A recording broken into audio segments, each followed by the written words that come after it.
Bonjour à tous et bienvenue dans ce journal. Voici les titres. Les jouets sont essentiels pour le développement de l'enfant. La fête de Noël est une occasion pour en offrir aux enfants, mais comment bien les choisir? Ce qui convient le mieux, on en parle dans ce journal. L'amicale des femmes de l'ORTB célèbre par anticipation la Noël avec les enfants de l'orphelinat La Grâce Divine de Tori. Des cadeaux ont été distribués aux enfants.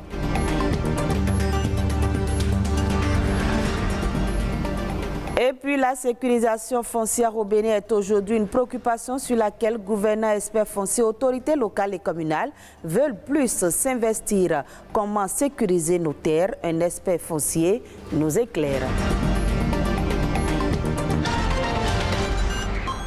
Merci de votre fidélité. Nous sommes en pleine effervescence des fêtes Noël. C'est dans quelques jours. Qui dit Noël dit jouets. Plusieurs stands de vente de jouets s'animent dans la ville de Cotonou et on y trouve différents types de jeux pour les enfants. Mais quels jouets faut-il offrir à son enfant et comment s'y prendre dans son choix? La réponse dans ce reportage signé Rodrigue Babagbeto. Des stands aux mille et une couleurs brillant sous le poids des rayons du soleil au zénith. Les articles sont exposés en grand nombre à l'attention des clients désireux d'offrir des jouets comme cadeaux aux enfants en cette fin d'année. Il y a des ordinateurs, des tricycles, des jeux de pêche, des drones et des tablettes. Hélicoptères télécommandés, avions télécommandés. Nous vendons également des hélicoptères et avions télécommandés, des jeux de santé pour être un beau docteur et même pour prendre soin de son bébé. Face à cette panoplie de jouets, difficile pour certains parents de faire leur choix, les vendeuses deviennent alors des conseillères. La vendeuse nous conseille sur les choix à faire en fonction de l'âge et de la classe de l'enfant. Ça n'a pas été facile, donc la dame m'a aidé à faire mon choix et je l'ai pris les trousseaux à sac pour la cuisine et après ça je l'ai pris d'autres choses. Si un seul jouet suffit pour amuser un enfant, il suffit également pour instruire ce dernier et éveiller ses sens. Pour cette pédopsychiatre, il faut tenir compte de l'âge de l'enfant, son désir, son centre d'intérêt et son besoin du moment pour un choix idéal. Le jeu est important dans la vie de l'enfant. L'enfant apprend par le jeu. L'enfant se développe par le jeu. Pour un enfant de moins d'1 an, on a besoin d'éveiller ses sens. Donc il faut lui offrir des jouets sonores, des jouets colorés. À partir de 5 ans, l'enfant est déjà en train de se socialiser. Donc il lui faut des jouets avec lesquels il pourrait être en interaction avec les autres. Par exemple, un ballon. Avec un ballon, il est en interaction avec ses pairs. Et pour les grands enfants, on pourrait offrir des jeux de logique, de mémoire. Cependant, certains jouets sont à exclure de la liste. C'est vrai, il est dit qu'il ne faut pas offrir certains types de jouets aux enfants, notamment tous les jouets dans lesquels il y a une certaine forme de violence qui est exercée.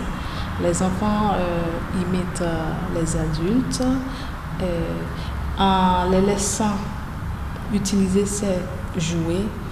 C'est un peu banaliser l'acte de violence très tôt chez l'enfant, ce qu'il pourra intérioriser. Et plus tard, ça pourrait éventuellement avoir une incidence sur sa façon d'être en relation avec son entourage. En fonction de leur âge et du développement de leur habileté, les enfants s'intéressent à différents jouets. Pour l'enfant, un jouet qui ne correspond pas à ses besoins ne représente aucun défi. Se fier à l'âge recommandé mentionné sur l'emballage pourrait bien être aussi une façon de trouver rapidement un jouet à la fois amusant et instructif. Et c'est Noël avant l'heure pour les enfants de l'orphelinat La Grâce Divine de Luandé. La maison d'Israël, l'amicale des femmes de l'ORTB, s'est rendue à Tori ce week-end pour apporter des cadeaux à ses enfants et surtout passer un moment chaleureux avec eux. On fait le point avec Précieuse Akweronou et Louis Koudogbo. C'est avec les bras chargés que ces femmes font leur entrée. Jouets, paille, denrées alimentaires, ici tout y est pour donner du sourire à ces petits-enfants déjà marqués par les épreuves de la vie. Dieu n'abandonne pas ses enfants. Donnez aux orphelins, Dieu vous le rendra, dit le livre des Saintes Écritures. C'est pourquoi, en cette période de fête, surtout Noël qui approche, il nous plaît à nous, les mamans Noël, de l'Amicale des femmes de l'ORTB, d'apporter ce petit grain d'étincelle qui va booster les énergies et donner encore plus d'efforts et surtout de réussite et de succès à Maman Grâce et à toute son équipe pour accompagner ces âmes sensibles. Danse, chant, chorégraphie et poésie, ces enfants ont usé de toutes leurs âmes pour montrer leur satisfaction aux donatrices. Vous avez sacrifié vos activités, votre temps, pour nous rendre visite. Cela nous va droit au cœur. Ceux qui nous ont rendu visite ce soir, nous leur disons infiniment merci. Nous aimerions que pour les foires à venir, ceux qui nous ont fait aujourd'hui soient plus grands. L'Amicale des femmes de l'ORTB fait du social une priorité. Elle assiste depuis de longues années les orphelins, les prisonniers, les filles en situation difficile et les personnes les plus démunies. Les conflits fonciers, le quotidien des Béninois, le bradage des terres cause des conflits entre acquéreurs et vendeurs d'une part et entre l'administration communale et les supposés propriétaires de bonne foi par une situation récurrente qui pose l'éternelle question de la sécurisation des terres. Comment sécuriser ces terres? Un expert foncier nous répond. Aujourd'hui, l'arsenal juridique que nous avons est clair. La sécurité au sommet, ce n'est pas le titre foncier. Le titre foncier qui est le seul titre de propriété et qui confère à son titulaire la pleine propriété et tous les attributs de la propriété. La propriété étant entendue comme le droit d'utiliser, de jouir et de disposer de la terre. C'est-à-dire disposer signifie que je peux la vendre, je peux la donner. Conséquence, dès que je dispose de ma terre, ça sort de mon patrimoine foncier. Donc, le titre foncier étant le seul titre de propriété, le législateur a quand même dit ok, pour aller au titre foncier, il faut quand même un certain nombre de dates. Et le niveau 2, aujourd'hui, c'est les actes de présomption de propriété. Les actes de présomption de propriété, quand nous allons au niveau de l'article 4 nouveau du Code, on verra ces actes de présomption de propriété, c'est-à-dire ce sont des actes qui laissent croire que tu es propriétaire. Et ce sont des pièces, c'est l'une des pièces maîtresses pour aller au titre foncier. Donc, à ce niveau-là, vous allez là au niveau de l'article 375 du Code. Si en matière de conflit, ta parcelle est munie de TF, c'est le TF que tu fais sortir pour faire la preuve de ta propriété. Le législateur a dit, à défaut de TF, nous avons les actes de présomption de propriété. Mais à défaut des actes de présomption de propriété, nous avons d'autres actes. Aujourd'hui, après les actes de présomption de propriété, nous avons les conventions affirmées ou non, tout ce qu'on a comme acte, le serment, l'aveu, tout, jusqu'au témoignage. Mais le témoignage, nous, on ne le conseille à personne parce que c'est un moyen avec beaucoup de risques.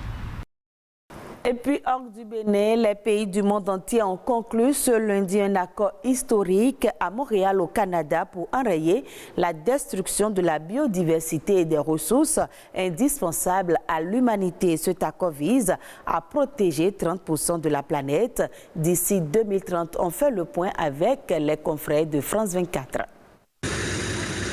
Surexploitée, malmenée par l'activité humaine, notre planète se vide à grande vitesse de ses espèces vivantes. Mais désormais, 30% des terres et des mers du monde devraient être protégées. C'est en tout cas l'objectif fixé à Montréal. 4 ans de négociations, 10 jours et toute une nuit de marathon diplomatique ont été nécessaires. Mais plus de 190 États sont parvenus à un accord sous l'égide de la Chine. C'est un moment historique. Nous arrivons au terme d'un long voyage qui a nécessité de nombreuses réunions dans différentes parties du monde. Aujourd'hui, nous avons enfin atteint notre destination. Plusieurs pays du Sud, comme la République démocratique du Congo, avaient pourtant exprimé de fortes réserves. Ils réclamaient aux pays riches 100 milliards de dollars par an pour les aider à protéger la nature. Ils n'ont obtenu que 20 milliards d'ici 2025. Monsieur le Président, il faut reconnaître que c'est un coup d'État contre la souveraineté de la COP15. Nous souhaitons qu'il soit inscrit au compte-rendu de la réunion que nous n'acceptons pas la manière et l'esprit dans lesquels l'accord a été adopté. L'accord prévoit aussi de réduire au moins de moitié le risque lié aux pesticides et aux autres produits chimiques dangereux. Les pays doivent également s'attaquer à la pollution plastique.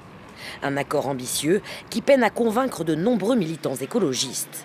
Le précédent plan pour la biodiversité signé au Japon en 2010 n'a atteint quasiment aucun de ses objectifs. Et le reste de l'actualité au plan international, c'est dans Eco-Inter qui porte la signature de Arnaud Adadia.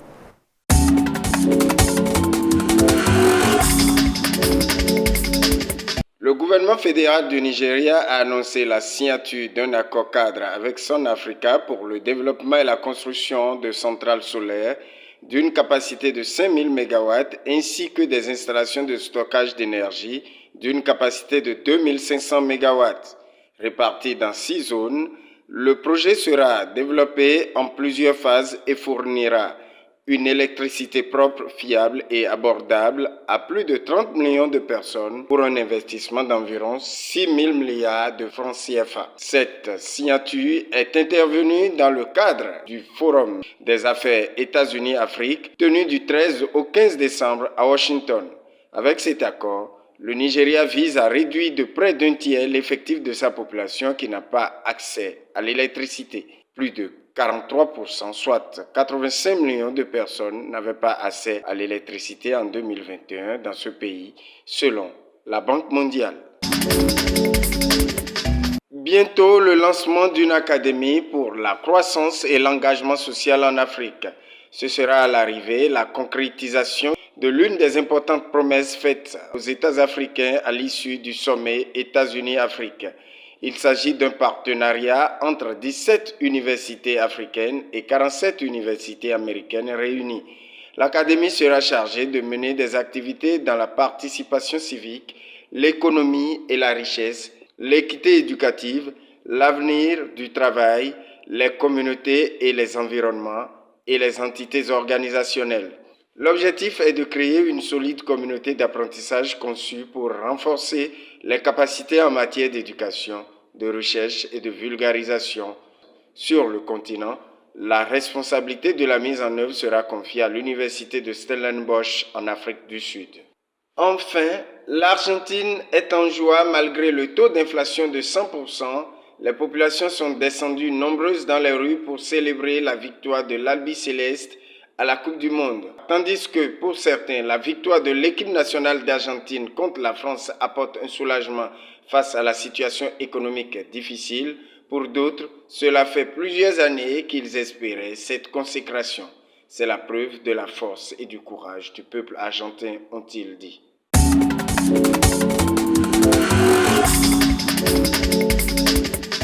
Et ce sera tout pour ce journal, à revoir sur le site de l'ORTB, www.ortb.bj.